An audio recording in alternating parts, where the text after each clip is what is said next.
Hello বন্ধুরা, তোমরা কেমন আছো? আশা করি তোমরা ভালো আছো, আর আমি তো অনেক ভালো আছি। তা প্রথমেই দেখছো অনেক রকমের মাছ তরকারি খাবার। তো আমাদের পাশের বাড়ি নেমন্তন্ন ছিল, একদম পাশের বাড়ি নেমন্তন্ন ছিল, দুপুরের খাওয়ার নেমন্তন্ন। তা আমি চলে গেছি ওই বাড়িতে। প্রথমেই দেখছি সব খাবার দাবার সব রেডি করা আছে, তা আমি গিয়ে ভিডিওটা করে নিলাম। এই দেখো, ডাল করেছে মাছের মাথা দিয়ে, ছোট মাছের তরকারি করেছে, এটা ওটা বড় মাছের তরকারি।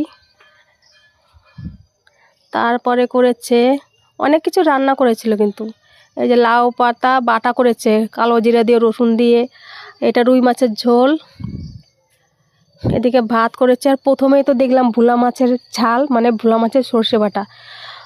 তো অনেকেই এসছিল খেতে, তো সবাই মিলে একসঙ্গে বসে গেলাম খেতে। আর আমাদের পাড়ার অনেকেরই নিমন্ত্রণ ছিল, তো সবাই এখনও আসেনি। তা আমরা যারা যারা গেছি তারা তারা আগে বসে পড়েছি।